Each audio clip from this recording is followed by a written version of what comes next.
JBNN keep you informed. I'm Michelle Jones. Before we get into the news, please remember to like, subscribe, leave a comment, and share the news with someone today. Now on to the news. Manchester police search for man who threatened cops at Porus station. The Manchester police are searching for the creator of a video in which a man is seen threatening to arm officers stationed at the Porus police station. The video, which was circulated on social media, emerged shortly after the owner and operator of a bar and the patron were killed in Porus on December 3, and a man fatally shot by the police in the nearby Redbury community during an alleged confrontation. The man was said to be connected to the shooting at the bar, which also left a man wounded. Deputy Superintendent Kerry Duncan, commanding officer of the Manchester Police, spoke with members of the media during an operation in Porus and surrounding communities on Thursday morning. Recently, there was a threat leveled against the police at Porus, and as a JCF, we take all threats seriously, and we have been looking for the person who made that video. We are looking for some persons within the space that we believe are influencing the violence in the space. Some we understand are still here, and some have migrated from the space. So I just want to take this opportunity to reach out to the good citizens, the good residents of the greater Porus area, right, to just partner with us, right, because our effort is really to ensure their own safety and security. DSP Duncan said other suspects are being sought in Porus as the police seek to reassure business operators and residents. Porus has experienced a flare-up in shootings and murders in recent times, negatively affecting commerce and leaving residents fearful and concerned. Police investigating fatal shooting of unidentified man. A section of Mullens Road in St. Andrews cordoned off by police following a deadly shooting earlier today. The incident occurred on Torrent Drive at approximately 4:15 p.m., leaving one man dead. According to initial reports, an unidentified male driver of a Kia SUV was shot while on Torrent Drive. Despite being wounded, the driver managed to continue his journey and drove onto Mullens Road, heading towards Halfway Tree. However, his vehicle collided with a grey underfit before coming to a stop. Upon arrival, law enforcement officers found the now deceased motorist slumped behind the steering wheel of his vehicle.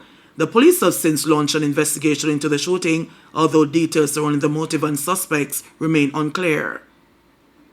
40 pounds of cocaine found at airport, 4 arrested.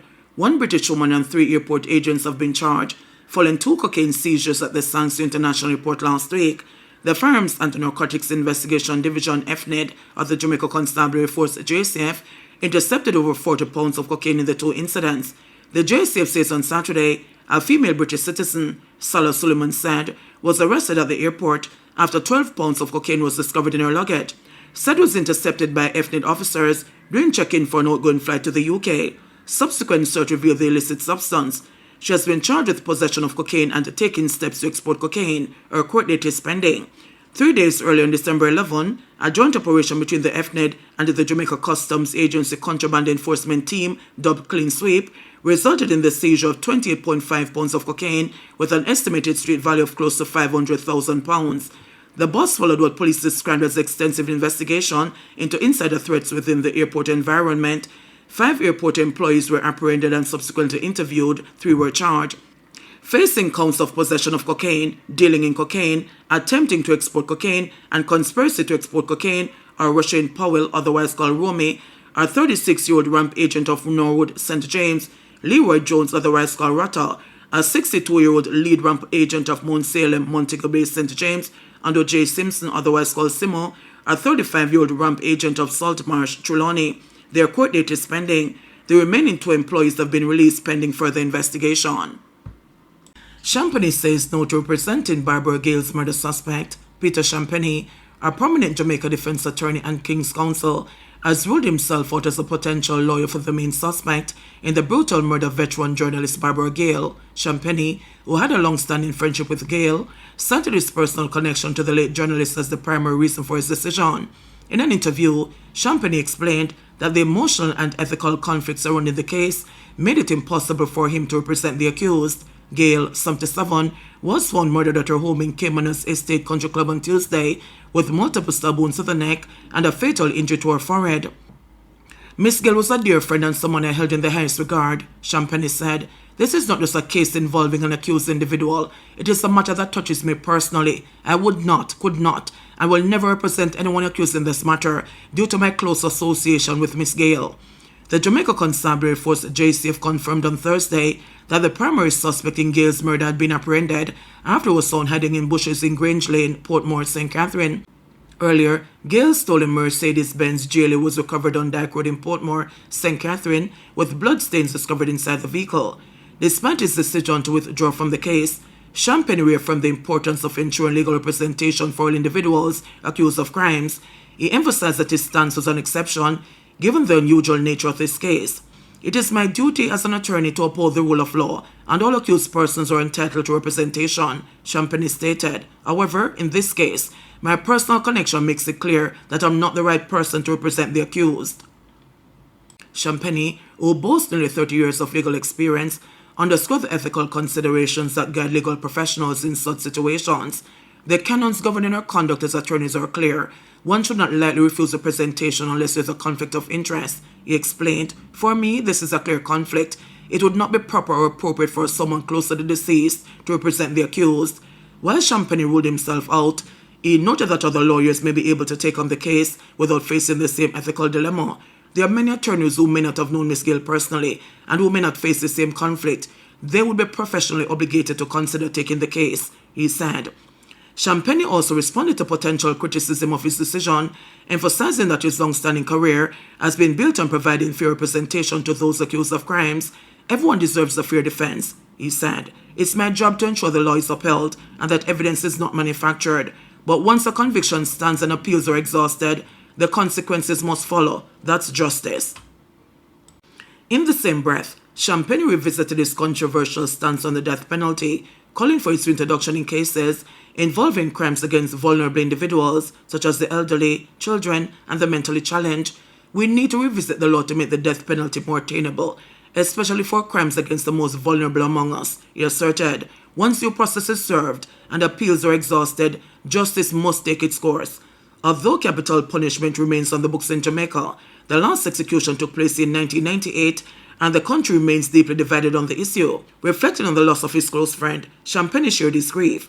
Miss Gale was a brilliant journalist and a wonderful person, he said. Her untimely death is a devastating blow, not just to her family and friends, but to the entire country. I cannot in good conscience represent anyone involved in her murder. Barbara Gale's passing has left a void in the Jamaican journalism community, where she was highly regarded for decades of coverage in the court reporting field. As the investigation into her death continues, the nation watches closely for updates in the case that has shocked and saddened so many. Significant number of Jamaica Eye cameras out of service. National Security Minister Dr. Horace Young has admitted that a significant number of Jamaica Eye closed-circuit television cameras installed in towns across Jamaica are out of service due to a technical issue with maintaining the surveillance network. Last Saturday, 28-year-old Shamar Bryan was fatally stabbed in Santa Cruz, St. Elizabeth under a CCTV camera, which failed to capture the incident because it had malfunctioned. Speaking at Wednesday's Newmarket Business Community meeting in St. Elizabeth, Dr. Chung explained that there's a technical problem with maintaining the system. The comment is made on it, but there have been a lot of controversy about how fast to do these things. And in fact, there's a full editorial as to why we're not implementing cameras faster. The reality is that maintenance is a problem. Since we have gone digital in the telecommunication system, nobody in the country, nobody has an effective island-wide technology maintenance system. Cayman Wireless used to have the technology technicians across the island. A wire break you fix at the same time. They have changed the entire operation, so there's no national body with a full maintenance program. And when we use the small bodies around, we get different quality. So there's a significant number of cameras are down, and it's among the reasons why we have to go at what you call a steady pace to execute, because we have to overcome the maintenance problem. So we have just about 1,000 cameras down now. Santa Cruz is one that has a good layout. I was there, it was being installed. Mandeville has a fair number, but in fact Santa Cruz has one of the best layouts. They have 75 cameras across it, but most of them are not working. It's a technical issue of maintenance. So we have in fact negotiated a new company, a Jamaican company which is willing to go in and establish a system and we should be ready to roll out in this year. But I've been fixing them intermittently. Bear in mind, it's a major procurement issue, right? And let me say it here, because we have to get a company that will do the island-wide, buy the bucket trucks that can go on the cables, as well as the equipment to go on the ground and find it and fix them properly, train technicians. It's not yet a major service required across. And therefore we'll have to negotiate with the individual company that will provide the investment. And what you'll hear first is that the company name is Connect Jamaica that we're working with now. There's no contract yet, so maybe I'm actually breaking the rules by going ahead. But the reality is they're the only company who has shown the ability to get in there and set up the operation required. In the procurement process, what happens is if there's competition, people feel that they are individuals, certainly say, is your friend you set up, it major work, it's costly, and we'll have to get it done. So we have to follow a process that shows fairness, transparency, and it takes time. 4 alleged gunmen in Spalding standoff remanded. The 4 alleged gunmen who surrendered to police following a tense 3-hour-long standoff in Spalding, Clarendon on December 8 were remanded when they appeared in the gun court on Thursday.